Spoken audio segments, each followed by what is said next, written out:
Isaías 43, verso de número 18, diz assim: não vos lembreis das coisas passadas, nem considereis as antigas. Eis que farei uma coisa nova, e agora sairá a luz. Porventura não a sabereis? Eis que porei um caminho no deserto e rios no ermo. Amém. A igreja pode sentar-se com a graça de Deus.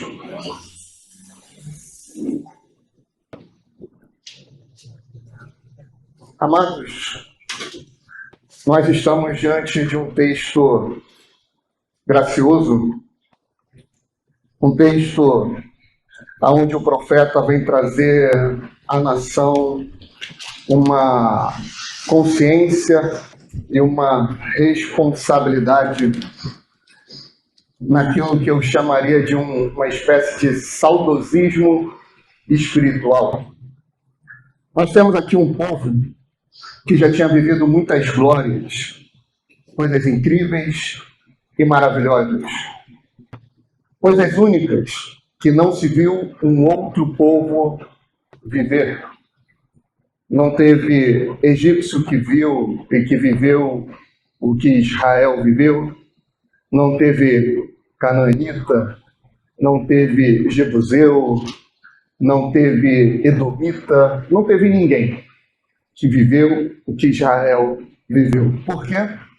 Porque quem chamou Israel, os hebreus, os judeus, foi o próprio Senhor. E ele deu a eles uma grande possibilidade de viverem coisas únicas.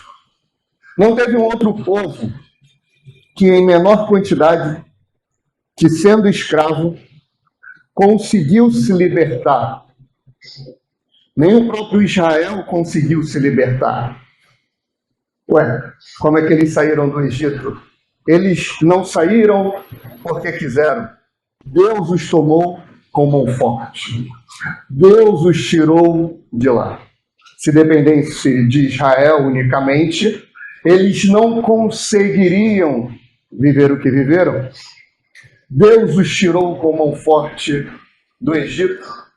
Existe até uma história, em Roma sobre a revolta de Espartacus, aonde o camarada tentou ali tirar alguns escravos e libertar e no fim perdeu para o exército romano. Isso só pôde ser possível no meio do povo que se chama pelo nome do Senhor. Por quê? Porque o único Deus verdadeiro foi esse que chamou os hebreus, que chamou Israel e que hoje chamou a sua igreja. Só que o povo ficava lembrando disso. Ficava lembrando daquilo que acontecia, daquilo que aconteceu. Ficava lembrando de todo aquele mover. Eram coisas incríveis, de fato. Eram coisas únicas, mas o povo se agarrava ao passado. O povo se agarrava em ter tido Davi como seu grande rei. O povo se agarrava em ter como rei aquele que venceu o gigante, aquele a quem cantavam: Saul venceu os milhares, já Davi seus 10 milhares. Aquele que numa noite venceu 200 filisteus. O povo se agarrava a isso, ter tido Davi como rei. O povo se agradava e se agarrava a ter tido como patriarca Abraão. Aquele que ouviu a voz do Senhor, tomou uma decisão, e Deus o sustentou e se formou toda a nação de Israel. O povo se fiava a grandes glórias, glórias do passado, glórias que haviam ficado lá atrás. Quando o profeta Isaías, ele vai dizer: não vos lembreis das coisas passadas. nem considereis as antigas. E isso recai para a nossa vida hoje. Tem empresário ou ex-empresário, homem, mulher, que fala assim, não, eu já fui muito bem sucedido, não, porque eu já estudei, eu fiz uma faculdade, eu fiz um curso, não, porque eu conheço A, B ou C, aonde eu entrava, eu mandava, o que eu mandava fazer, executavam, era tudo como eu queria, eu tinha autoridade. Você pensa que está falando com quem? Você nunca ouviu isso? Se é que você não já disse isso. Por quê?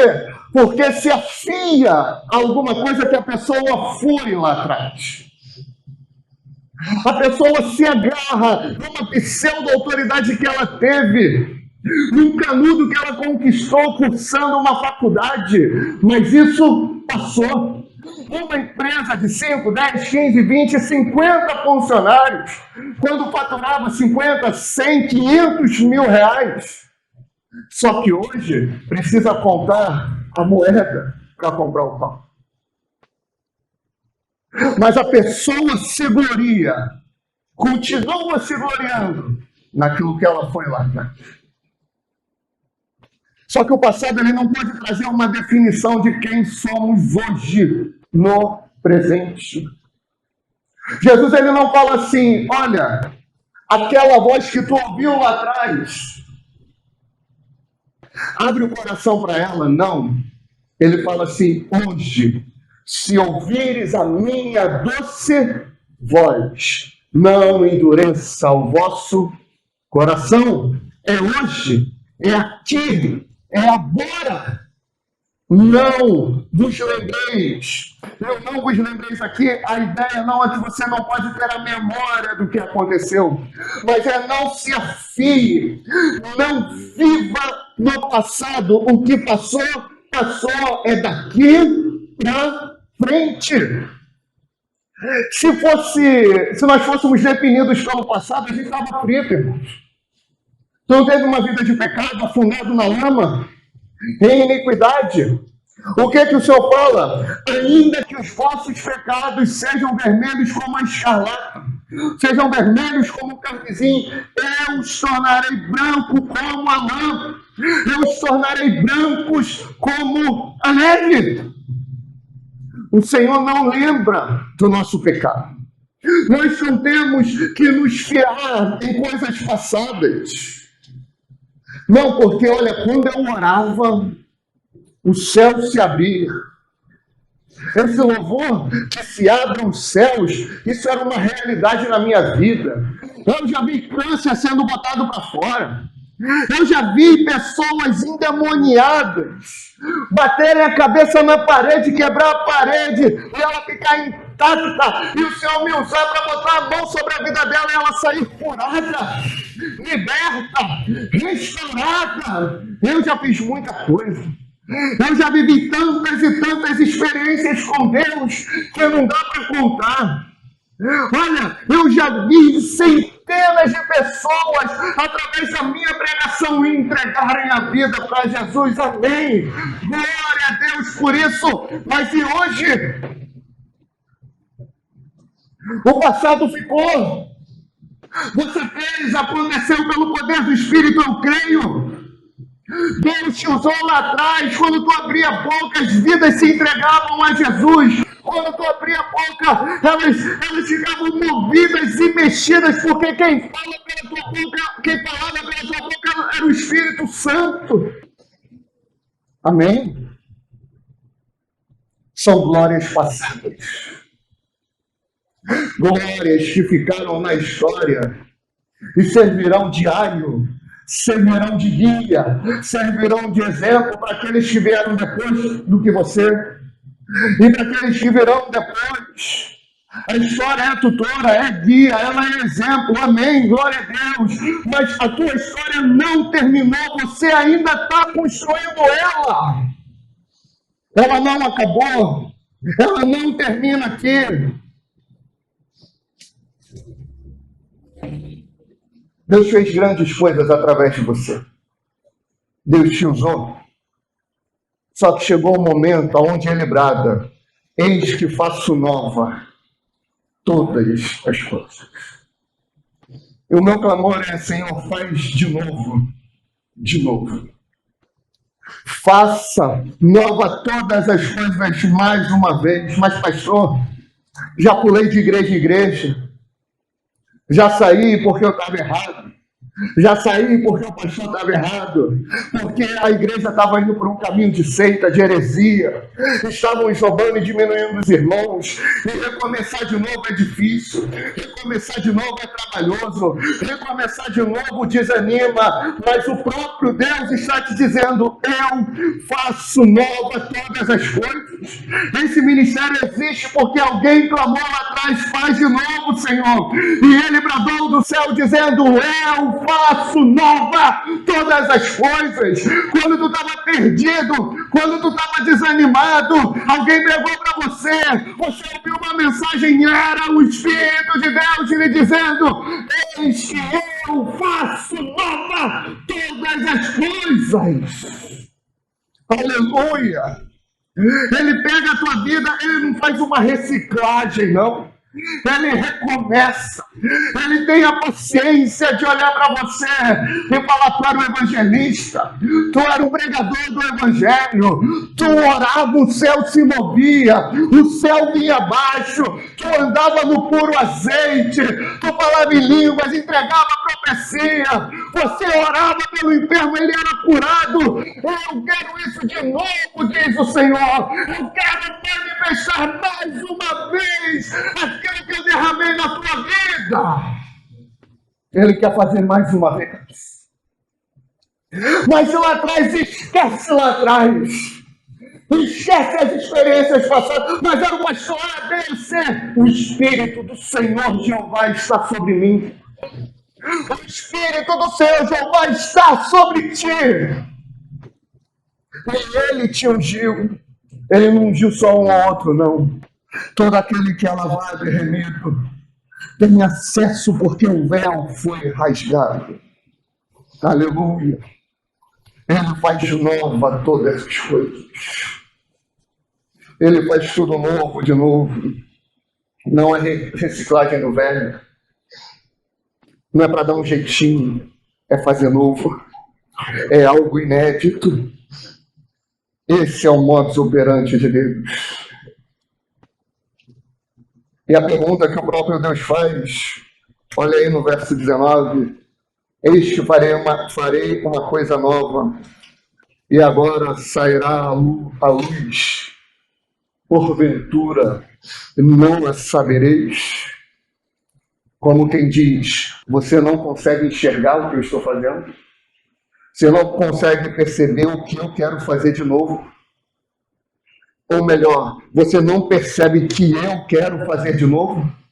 Você não percebe que eu quero te mover mais uma vez? Você não percebe que eu estou te alimentando para que tu se mova? Você não percebe que eu quero trazer aquela glória, não aquela, mas eu quero trazer uma maior ainda? Você não percebe que eu não desisti de você em nenhum momento, mesmo quando tu pecou, mesmo quando tu errou, mesmo quando tu deu para trás, mesmo quando tu desanimou, mesmo quando falou: não vou para a igreja, não vou ler a Bíblia, não vou orar, o meu espírito se movia sobre a tua vida, te impulsionando a me buscar. Você não percebe que de novo eu quero agir. Você não percebe que de novo, mais uma vez eu quero fazer. Ele restaura. Ele faz tudo novo em todas as áreas da tua vida. Seja em relacionamentos que estavam falidos, relacionamentos que estão fadados ao fracasso. Não, eu não vou perdoar. Não, eu não vou conviver. Não, eu não posso aceitar o que aquela pessoa fez comigo. Não, eu não posso. Deus restaura.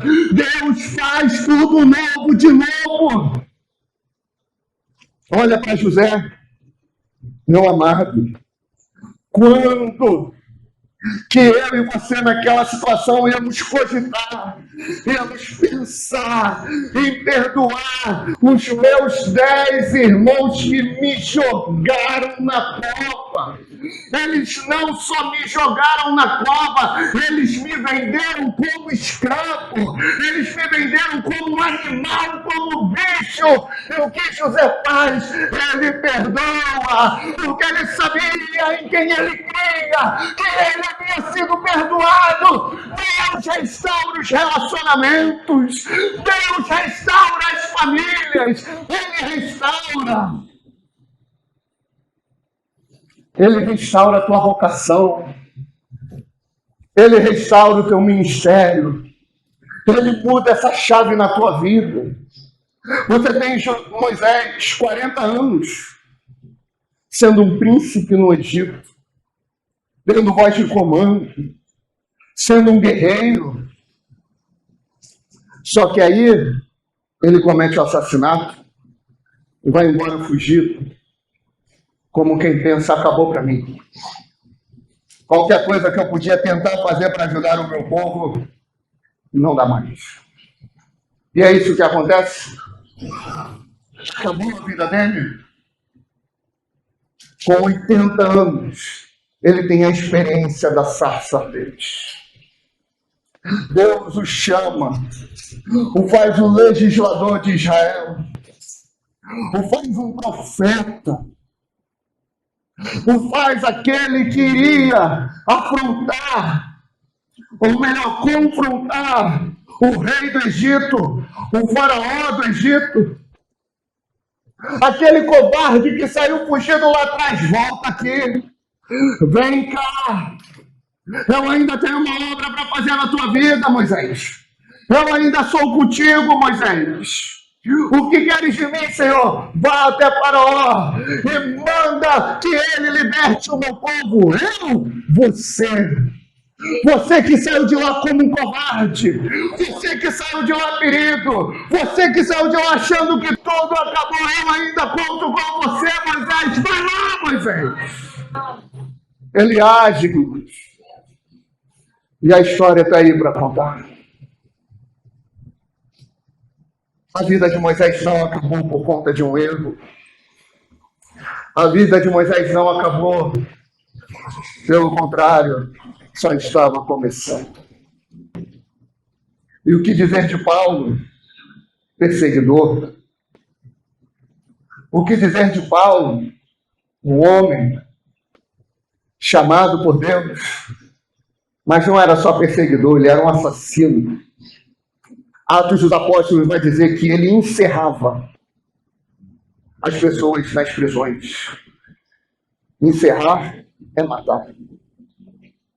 O Senhor olha para Paulo e fala: Paulo, por que me persegues?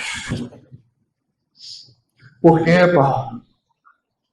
Hoje eu te chamo porque tu és para mim um vaso escolhido. Você sabe o que é isso? É o Senhor chamar um muçulmano hoje, um terrorista. O Senhor chamou ele porque ele faz nova todas as coisas. Ele abre portas inesperadas, irmãos. Ele abre acessos únicos. Ele nos dá a oportunidade única para levar a sua palavra. Por que ele faz isso? Porque ele faz nova todas as coisas. E na igreja, apostasia, perdição, iniquidade. No Nordeste, o pastor tinha um relacionamento extraconjugal com a sua nora. Quantos escândalos de adultério de líderes, quantos escândalos de corrupção, quantos escândalos de morte, de heresia, de perdição, fazendo do povo negócio, manipulando e roubando o povo na cara dura. O que é isso que estão fazendo? Quando a gente olha para o cenário da igreja, a gente teme, a gente tem medo. A gente fala: Senhor, estamos em sequidão. Está tudo acabando. O que será de nós? Mas para o povo que se posiciona, o Senhor faz coisas novas. Olha o 19 de novo. Eis que farei uma coisa nova e agora sairá a luz, porventura não a sabereis? Eis que porei um caminho no deserto. O que é que tem no deserto? Nada. No deserto tem morte. No deserto tem solidão. No deserto tem um calor imenso. Você não consegue sobreviver por muitos dias no deserto. No deserto mesmo você não consegue sobreviver. A sequidão ao extremo. Mas o Senhor, mesmo em meio ao deserto, guia a sua igreja, guia os seus servos, mesmo em meio à apostasia, mesmo em meio a trevas, mesmo em meio a tanta iniquidade, ele coloca um caminho. Que caminho é esse? João 14:6. E disse Jesus: eu sou o caminho, a verdade e a vida. Ele se coloca diante de nós para nos guiar, mesmo em meio ao deserto, mesmo em meio à morte, o Senhor está lá. Estamos sem direção, estamos num ambiente hostil, num ambiente de morte, quando a igreja devia ser um ambiente, um paraíso, um ambiente bom, um ambiente de família, um ambiente da palavra de Deus. Mas não tem sido assim, tem sido um ambiente de engano. Mas aqueles que são nova criatura, o Senhor tem feito nova todas as coisas. E ele continua, e nos rios, o ermo. O ermo é aquela terra seca, estéril, sem vida. O rio fala da abundância, fala da fertilidade, fala da vida. Se credes em mim, como revelam as Escrituras, fluirão de ti rios de água viva que jorrarão para a vida eterna. João 7:38. Aquele que crê que Deus ainda age, aquele que crê, meu amado, meu querido irmão, que Deus intervém, que Deus move, aquele que crê que Deus age, não ficará ao ermo, não ficará em sequidão, não ficará no deserto, andará no caminho com o rio da vida. E o que dizer, meu amado, de Caleb? Caleb foi um dos 12 espias. Ele foi enviado a Canaã quando ele tinha uns 40 anos. Ele e Josué foram os únicos daquela geração que creram. O Senhor preservou Josué e Caleb. Caleb, no auge dos 85 anos, ele recebe uma orientação, isso está lá em Josué 14, da parte de Josué, falando: só você pede a terra que você quiser. A terra que você quiser, você vai ter. Ele podia pegar um lugar mais pacato, um lugar mais tranquilo. Ele podia ficar no sossego. E todos queremos, né? Queremos sair, né, meu amado, do furdunço do Rio de Janeiro, de toda essa loucura. Ele não tem nenhum problema nisso. Só que Caleb, ele falou: não, eu ainda tenho uma obra a realizar. Eu ainda tenho algo a fazer. Josué 14:10 diz assim: dá-me este monte onde estão os gigantes e as cidades fortificadas, porque ainda estou tão forte quanto no dia em que Moisés me viu.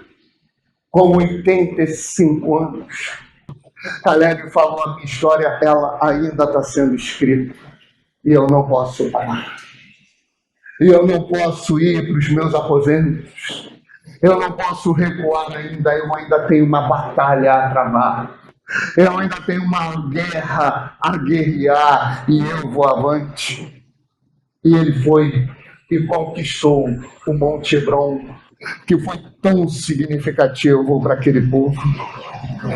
E Pedro, meu amado, o apóstolo, eu não vou te negar, não. Eu negar o Senhor, de maneira nenhuma, Pedro, tu vai negar. Só que ele nega e a vida dele acabou ali? Não.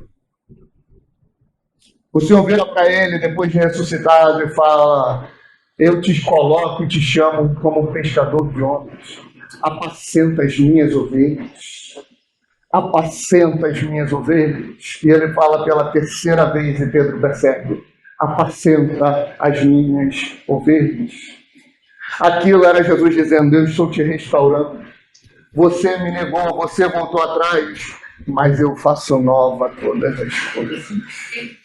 Ele faz nova todas as coisas. O próprio José, que falamos sobre o seu perdão, mas José, ele podia achar que tudo tinha acabado, porque ele sai do poço para ser escravo. Da escravidão ele vira um prisioneiro injusto, e da prisão ele vai ser o segundo homem mais poderoso da terra. Eu não estou dizendo que você vai ser o primeiro, o segundo, o 10º, o 100º, o 1000º homem mais poderoso da terra. O que eu estou dizendo é que tem uma obra que Deus vai fazer através da tua vida, e ele não acabou. Você pode ter errado no meio do caminho, podem ter errado com você no meio do caminho, você pode ter pecado e recuado, Deus vai restaurar. Não olha para trás, não olha para o passado, não fica só lembrando: Deus fez, Deus fez. O ministério está seco, irmão, Deus pode trazer avivamento. A igreja está pequena, Deus pode trazer um crescimento. Os recursos estão escassos, Deus pode trazer a provisão. Os dons estão adormecidos, é o que Paulo fala para Timóteo: olha, reaviva o dom que está em ti, que foi te imposto pelas mãos do ministério. Não acabou, não é passado, não está na história, a tua história ainda está sendo escrita. Não tenha um saudosismo da fé. Não. Deus fez, não. Deus faz. Eis que farei uma coisa nova, e agora sairá a luz. Porventura não a percebereis? Mas eu perdi muito tempo, pastor. Tem problema não, não há. Tem problema não. Continua. Caleb com 85 anos, o que ele faz? Não, eu vou lá, eu vou para o monte, eu vou conquistar. Eu com 29 estou falando assim, parece que tenho 100. Caleb com 85 fala: olha, eu estou igual quando eu tinha 40. Eu vou. Porque eu sei em quem eu creio. Moisés com 80, eu vou. Jesus fala: eu vou. Mas apesar de língua, mas o Senhor dá a graça para ele, dá a coragem. Vai. Avante. Não acabou. Não parou. Não ficou lá. Deus conta com você. Nunca é tarde para recomeçar, porque Deus é Deus de coisas novas. Ele não está preso ao seu passado, nem às glórias, nem aos fracassos. Enquanto há fôlego, há chamado, enquanto há chamado, há provisão. Deus está fazendo algo novo na sua vida, no seu ministério. Você está percebendo? Ou está olhando para trás? Hoje é dia de crer que Deus pode abrir caminho no seu deserto e fazer jorrar rios no seu ermo. Amém? Vamos ficar de pé. Louvado seja Deus.